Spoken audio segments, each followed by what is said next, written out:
สบายดีแฟน FC ทุกคนเนาะซึ่งมื้อนี้บ่าวพรวิไลก็พาเมียมาเลาะให้ลกให้เล่ามาซอกมะเขือมะเผ็ดดิบเนาะไปตำแจ่วมาบักมะแคนเด้เอามื้อนี้เนาะทุกคนได้มีบรรยากาศดีบ่าวพรวิไลก็สิมาทักทายสบายดีแล้วก็สิมาโอ้มาล่มมาเว้ามาว่ามาจ้านำหมดทุกคนเนาะที่สังคมอันน่ะยังคล้องคาใจนำบ่าวพรวิไลก็หลายๆคนทักมาทางคอมเมนต์บ่ว่าแต่ทาง Messenger เนาะว่าบ่าวพรวิไลนี่เอาเมียเก่าบ่เมียใหม่บ่ลูกเจ้า2คนไปอยู่ใส่แล้วแม่นลูกผู้นี้บ่แม่นลูกเมียเก่าลูกเมียใหม่บ่เนาะหลายๆคนที่ยังคล้องคาใจที่ยังบ่ฮู้ตัวจริงว่าต้นปลายสาเหตุกกปลายมันว่าไปมาแนวใดการเคลื่อนไหวอยู่ในใดกินในใดซึ่งมื้อนี้จะไปตอบเป็นภาพวิดีโอนี้ซะเนาะให้ทุกคนได้รับรู้ทั้งลาวทั้งทั่วประเทศทั้งโลกเฮานี่เนาะว่าสิซะเนาะในนี้เนาะสิมาตอบเป็นอย่างนี้ผู้นี้ก็คือว่าเมียใหม่แล้วทุกคนเมียใหม่แล้วเนาะ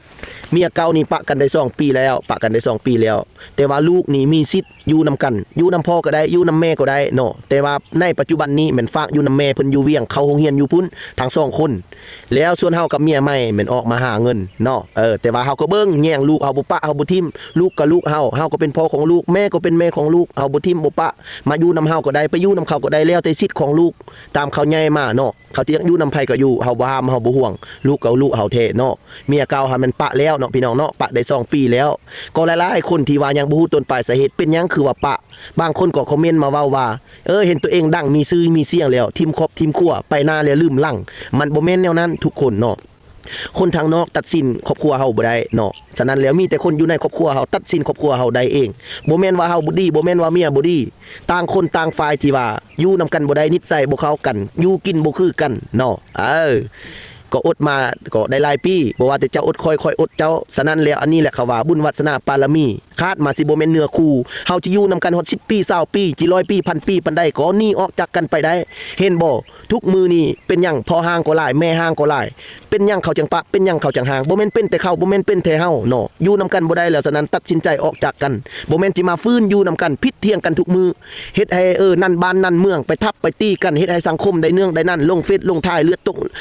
ดตกยางออกมันเป็นไปบ่ได้เฮามีอีหยังค่อยเว้าค่อยว่ากันคันอยู่นำกันบ่ได้แล้วใช้ชีวิตร่วมกันมันสิบ่แม่นเนื้อคู่แล้วฉะนั้นแล้วเฮาจำเป็นตัดสินใจไปไผไปมันโดยความดีฮักแพงกันแล้วดีกว่าช่วยกันเบิ่งแย่งลูกเต่าเลี้ยงลูกให้เขาเยอะเขาโตให้เขาฮู้อยู่ฮู้กินจนกว่าเขามีผัวมีเมียมีครอบมีครัวเนาะแฮงสิดีกว่าเฮาสิมาทับตีกันให้สังคมได้เนื่องได้นั่นให้เขาเดือดร้อนนำตัวเองเนาะจะไปทับไปตีกันให้หยังเนาะอยู่นำกันบ่ได้ใช้ชีวิตบ่ได้นำกันบ่ได้แล้วต่างคนต่างไปเจ้าก็หาเอาไม้ค่อยก็หาเอาไม้จิได้ก่อนจิได้ลั่งไผก็บ่ฮู้อันนั้นแล้วแต่ไผแต่ลาวบุญวาสนามันก็บ่คือกันเนาะ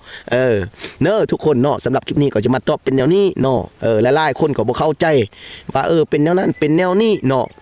ว่าเจ้าบ่ดีบ่เมียจังปะเมียบ่ดีบ่เจ้าจังปะเมียเป็นหยังผัวเป็นหยังลูกได้อยู่นำไผมีนำกันจักคนก็ขอบอกขอบใจที่คอมเมนต์เข้ามาทุกสถานการณ์ทุกคนทางแฟน FC ทั่วลาวทั่วประเทศเนาะทั่วโลกว่าสิซะที่เห็นอยู่ในโซเชียลทางโลกออนไลน์เนาะขอขอบอกขอบใจที่กดไลค์กดแชร์กดติดตามผ่านมาตลอดเนาะสำหรับเมียเก่ามันปะแล้วเนาะทรัพย์สินก็บ่มีหยังดักเล็กๆน้อยๆคือพวกเจ้าเห็นนั่นแหละบ่มีเฮือนตึกเฮือนก็บ่มีรถมีล่างหยังมีหยังก็ปั่นกันเล็กๆน้อยๆปั่นครึ่งเนาะบ่ว่าดินดอนตอนหญ้าลูกเต่าอย่างทุกสิ่งทุกอย่างฉะนั้นแล้วจบเสร็จสิ้นแล้วฉีกใบหญ้าห่างกันแล้วก็หญ้าห่างกันอยู่เป็นปี2ปีแล้วค่อยจั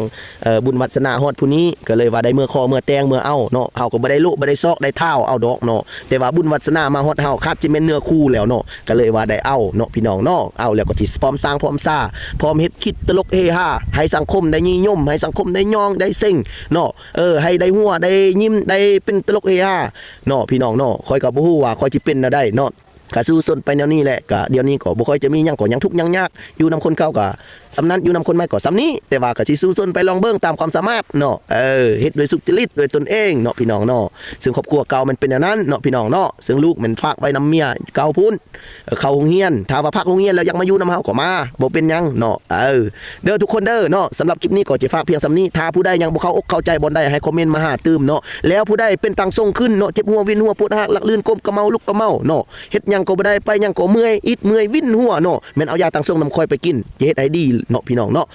บ่แพง15ซองทงนึงเนาะแล้วก็ 75,000 กีบสิส่งให้ฝากเบอร์ไว้อยู่นี่เนาะพี่น้องเนาะเอาซ้ำนี้ก่อนคลิปนี้ถ้าผู้ใดบ่เข้าอกเข้าใจบ่ได้ล่ะคอมเมนต์เข้ามาตื้มเด้อแล้วจังสิไปตอบเบอร์มือเนาะเอาซ้ำนี้ล่ะไปส่งมะเขือจะไปทางนี้นะค่อยไปทางนี้ยังสิไปนำค่อยอีกตัวเองไปทางนี้เขาไปทางนี้เจ้าซอกไปทางนั้นค่อยซอกไปทางนี้ส่วนเพชรอยู่ทางนี้จะไปเอามะเขือทางนั้น ผู้ใดยังบ่มีดินมีดอนถามบ่าวพรวิไลได้ดินจัดสรรใหม่โครงการซ่องบอนภาพกันอยู่บ้านพลสมบูรณ์เมืองสิโคตตะบองนครหลวงเวียงใจใกล้กับโยธาทงปงสะดวกสบายนำไฟเรียบร้อยขุดนำบาดาลก็ได้เจาะนำสร้างก็ดีมีไฟฟ้าเข้าอย่างรายละเอียดราคาบ่แพงเป็นกันเองถ้าผู้ใดซื้อสดจกน้องปลายฟรีน้องนึงถ้าผู้ใดซื้อพร5 ปีบ่มีดอกเบี้ยตัวเก่าเดี๋ยวนี้ตัวใหม่ออกมาใหม่ๆมาดๆนี่ประกาศให้ทุกคนได้ครับฮูแม่น10 ปีดอกเบี้ยบ่มีจักกีฟรีเลยเนาะราคาบ่แพงเป็นกันเองมักล็อกได้ไปเอาอยู่ล็อกนั้นแทกเอาน้อยก็ได้แทกเอาหลายก็ได้บ่ติตระกูลเงินบ่ติพนักงานทหารตำรวจบ้านนอกของหน้าทุกอย่างคัดเคินมาอาศัยเฮ็ดเวียกอยู่ของจักของงานของลาวของการอยู่นครหลวงเวียงจันทน์เซาของลาวของแถวป้าแล้วก็ไปพ่อนดินแล้วก็ไปปลูกตู้ปลูกเฮือนน้อยอยู่แล้วก็เที่ยวเฮ็ดเวียกสะดวกสบายหลายกว่าเด้อพี่น้องเด้อรายละเอียดถ้าผู้ใดสนอกสนใจให้โทรมาตามเบอร์ที่ฝากให้เลยบ่เว้าหยังหลายไปเอาด่วนจักหน่อยหมดบ่ได้ดินอยู่